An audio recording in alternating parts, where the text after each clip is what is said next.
specialty speeches. This is speech number 2, Uplift the Spirit. Have you ever stopped to count your blessings? The title of Dawn's speech is, How Blessed Am I? This is for the timer 8 to 10 minutes. I believe then at 8 minutes, he'll get the green card, 9 minutes, the yellow card, and at 10 minutes, the red card. Sit back and relax, and let's listen to Don for his speech. He will be behind on this.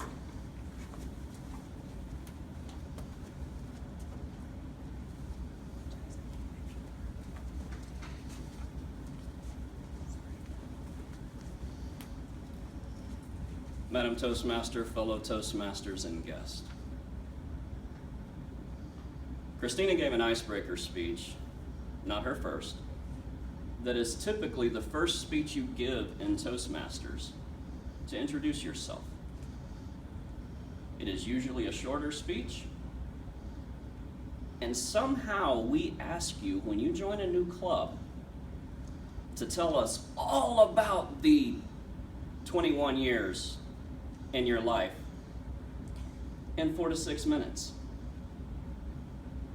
I'm going to take the next 10 minutes and probably go over to tell you about my last 40 hours.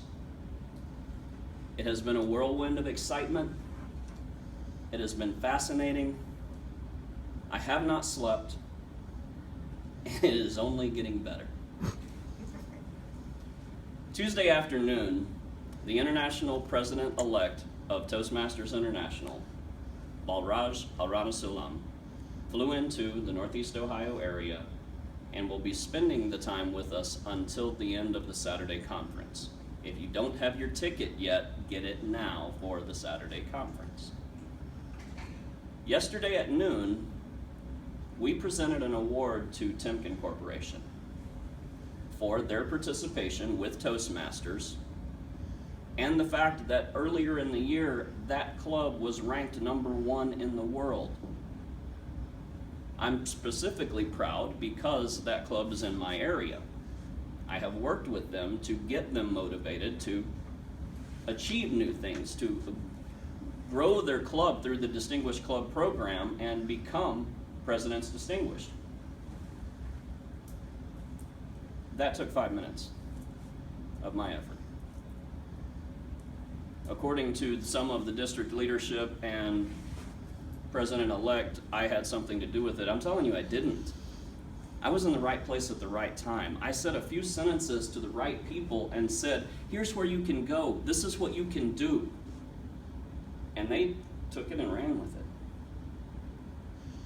You know you have a great person, a great officer team, when they come to you and say, okay, now what next? Well, you need at least 20 members. Okay, that's covered. Now what next? All right, let's see how many competent communicator awards you can put in. Let's go for at least 4. We've got 8. What next?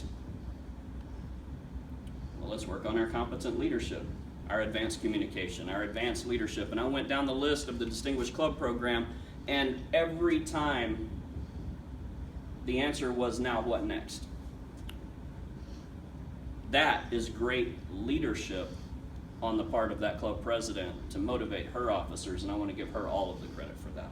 I just got lucky enough to have her on my team.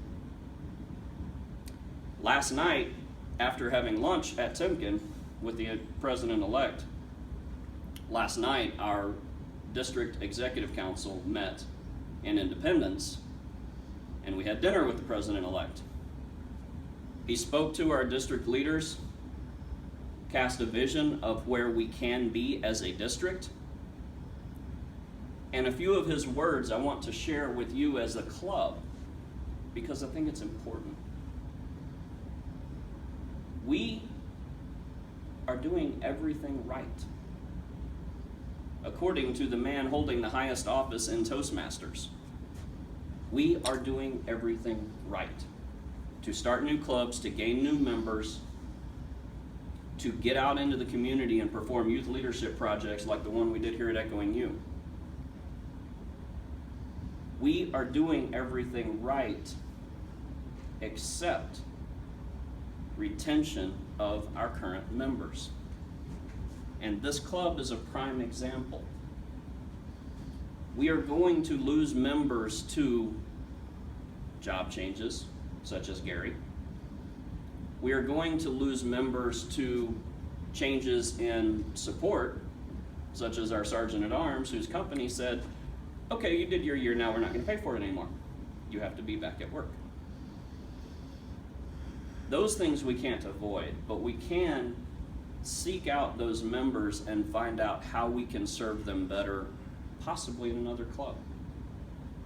We can reach out to other clubs and find out which members are not able to go to those clubs anymore.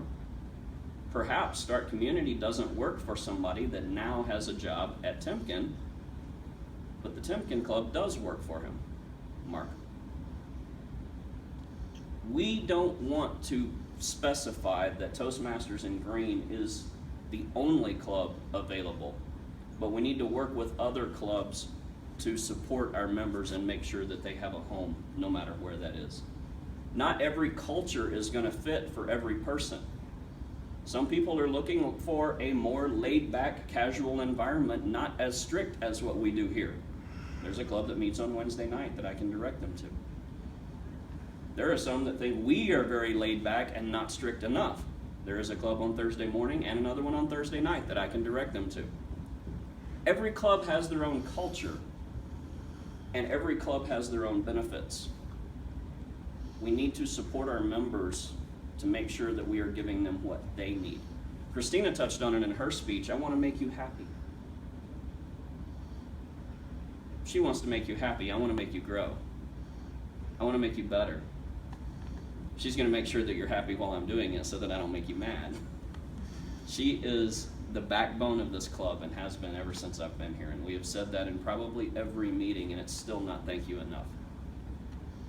We need more members like her to carry the load every week and do the things that she has done. And what you find is that your club will experience organic growth. A couple of the other things that Balraj said last night that I want to share with you is regarding Temkin. Mr. Dave Wiley, our district director, made the comment to my wife and I at our table. He actually invited us to sit with him. If you see the Facebook picture, my wife and I are sitting between District Director Wiley and International President-elect Balraj. We didn't choose that. We were sitting at a table by ourselves and they asked us to come over there. I felt very honored. While we were talking, Dave leaned over to me and said, you know, Balraj said that the award ceremony today at Temkin was one of the best he's ever been to in his time in office. I'm thinking, okay, he was named president-elect a couple of months ago. He's probably done 3 or 4 of these. That's pretty cool. And then Balraj got in front of the entire district executive council and spoke and said, in the last 5 years of being part of the upper leadership of Toastmasters International and presenting more than 60 of these corporate awards, he said that was the best event he's ever been to. I took a lot of pride in that. Yet I had nothing to do with it. I was just blessed. Toastmasters in Green is the reason that I have progressed in my Toastmasters journey because of the support of everybody in this room and those that aren't here. I was blessed to walk into this room 2.5 years ago in a different location, these people. I was blessed that the first club that I went to changed their meeting location and I had to figure out what I was going to do because I couldn't get into the meeting that I wanted to go to. Had I made it to that meeting, I never would have met this group. We don't know what the future brings, where we're going to end up. We do know that the people who are around us today will have an impact on that future. On Saturday, President-elect will be at our conference. He will be giving a keynote address. We will be having, at the end of the day, a speech contest that will determine the District 10 winner, who will go on to compete internationally. The other thing besides retention that President-elect talked about is developing a world champion from within District 10. I feel very strongly that we have the speakers in this district to do that. Several of you in this room have competed. I believe you will echo my words that when you compete, you grow. You may not always like how much you grow, but it will make you better. Win, lose, or draw, it will make you better. When you compete, and you're competing against people that are better than those around. If we grow up a strong district of competitors who push each other to become better every time they speak, I truly believe we can produce a world champion out of this district. That is my passion. That is part of my passion with the new club we were forming. And I believe that within 3 years, we will not only have someone speaking as a finalist at international competition, we will have a winner, world champion of public speaking, and we will begin a culture that District 10 is developing the best speakers in the United States to compete with the best speakers in the world. Share my vision. Contact your advanced club, Hall of Fame in this local area. Get with those who have that experience and start bettering yourself for the club competition. That's the first step. The final word from President-elect Balraj that I will share with you is someone asked him about his 28 years in Toastmasters and how he got from the guy hiding at the back of the room eating snacks and refusing to speak to the one leading an international organization of almost 16,000 clubs. His answer was one step at a time. I focused on the step that was right in front of me, and I listened to my mentors who were telling me how to handle that step. Hopefully I have made it to the point where I am considered a mentor, and I will tell you that next step is growing and retaining in your current club, competing in your current club, and looking for the next opportunity. Reach out to those mentors who can help. Madam Toastmaster.